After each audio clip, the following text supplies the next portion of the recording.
na ba? Wala pa sa Lidl ngayon eh. Nabukas na pala ito. Ano bang gusto niyong ano? Eh ako yung Kahit gusto ano. na pakainin ko. Pakain ko lang. Puro manok ang dala ni Lisa. Isang linggo puro manok. Ako yung naumay sa manok na dala niya. Naku, meron naman bata. Hindi. Mga prito-prito. Tapos yung isang huling dala niya manok. Prito ulit. Nipis prito. Pantiks. Tikman niyo muna kung maiuwi niyo. Yung isa okay lang. Yung isa naman manok ngayon na dala niya, maliliit na para pagpita.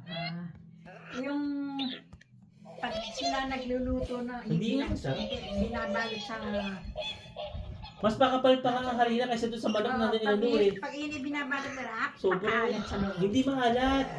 Matigas lang. Kahit kahit na minaikrate ko na para lumambot, matigas pa rin ng konti.